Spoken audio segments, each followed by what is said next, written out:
I still remember my 16th birthday. Most teenagers wake up hoping for a cake, a few gifts, or at least someone saying, "Happy birthday."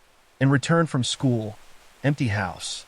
My parents, my brothers, and my younger sister had gone on a family vacation without telling me. The front door was locked. My phone was full of unread messages from classmates wishing me a happy birthday, and I sat alone on the front steps with nowhere to go. That was the moment I realized something painful. I wasn't forgotten. I had been left behind on purpose. For years, I had been the family joke.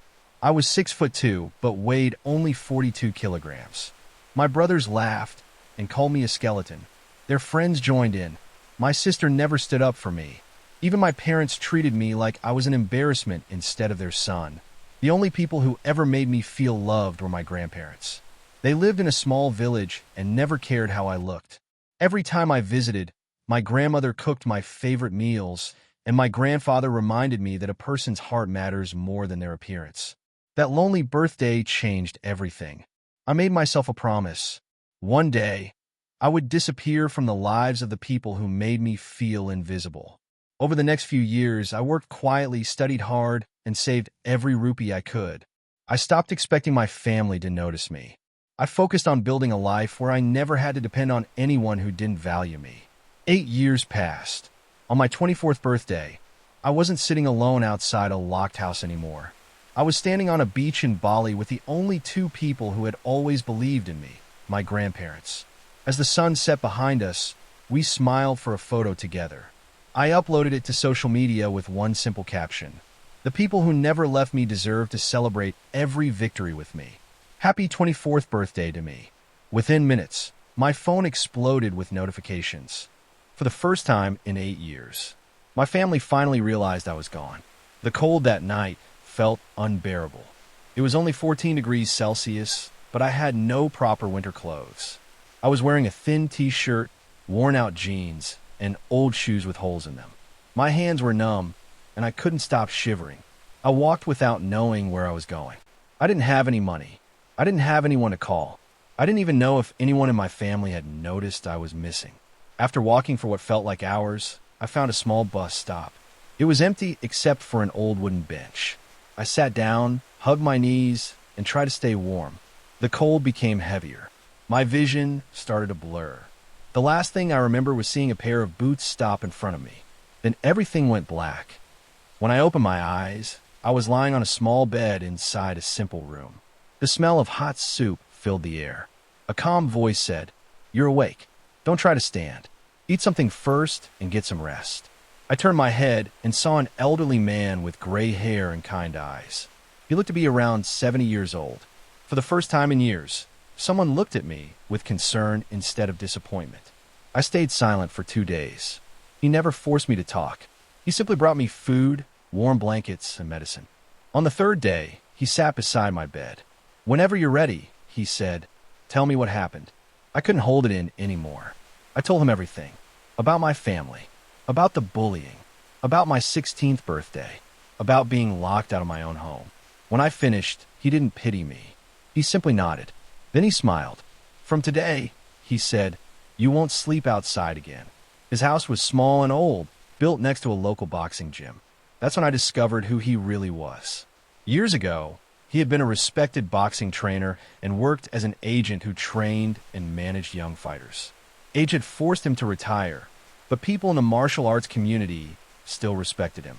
I wanted to repay his kindness. The next morning, I woke up early and cleaned the gym before he asked. I swept the floors, washed the equipment, carried supplies, and helped with anything he needed. Weeks turned into months. He noticed I never complained. One evening, he handed me an old pair of boxing gloves. "Enough cleaning," he said with a smile. "Now it's time to learn." That single sentence changed my life forever. He arranged for me to continue my education during the day while I helped him in the mornings and evenings. After school, he became more than a coach. He became the grandfather I never had nearby. Every day, he taught me something new.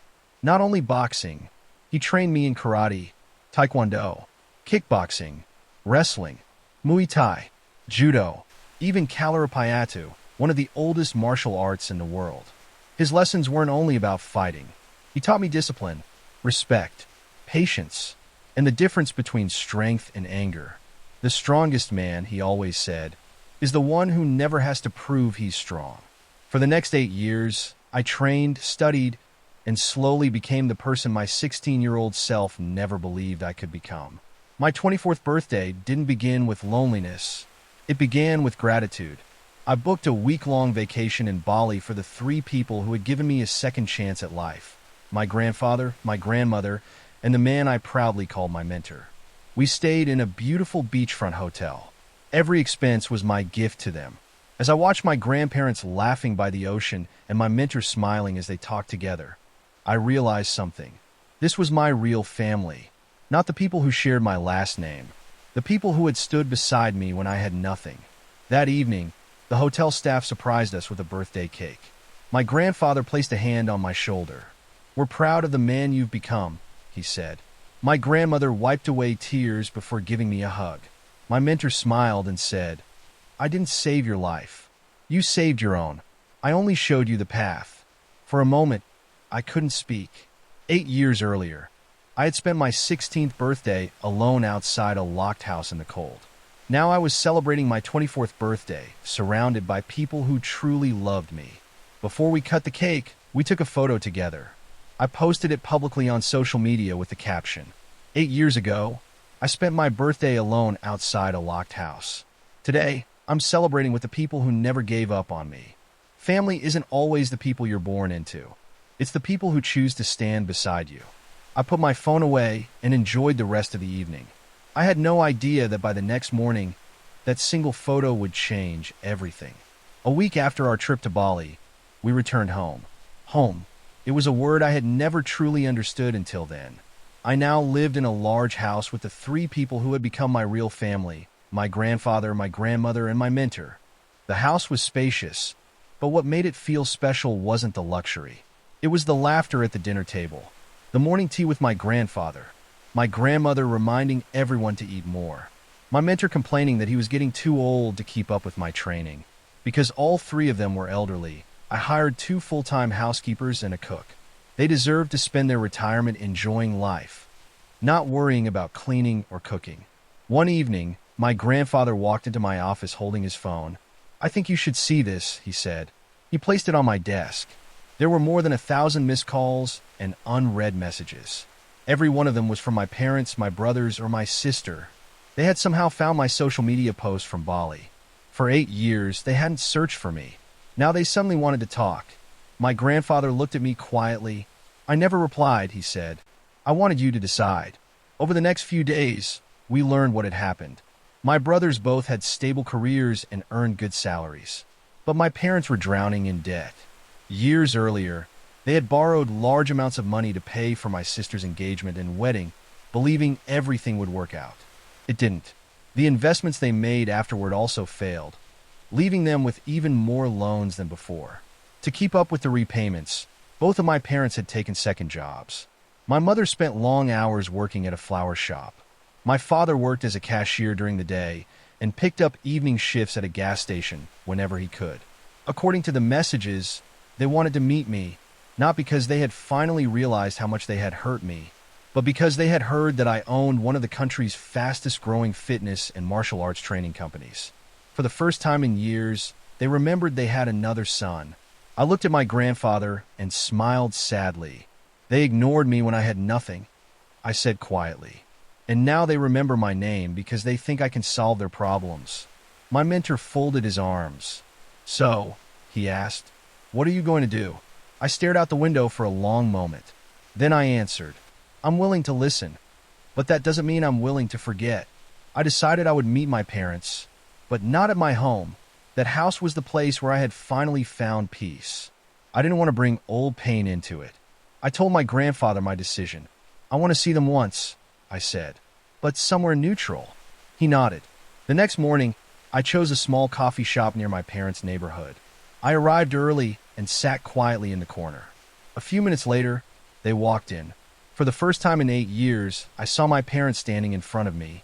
They looked older. The confidence they once had was gone. My mother looked nervous.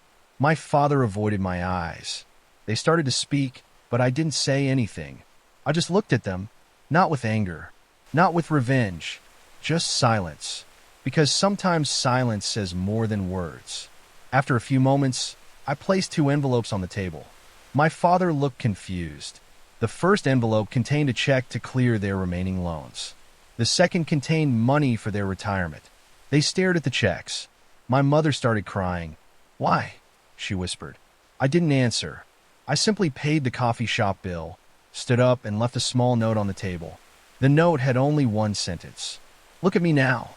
Not my wealth. Not my achievements. Just me. The same person whose body you mocked and whose strength you doubted. The child you made feel small grew into someone you never expected." I walked out of the coffee shop without waiting for a response. For years, I wanted them to understand my pain. But that day I realized something important. I didn't need their apology to know my worth. The people who saved me had already shown me what real family looked like.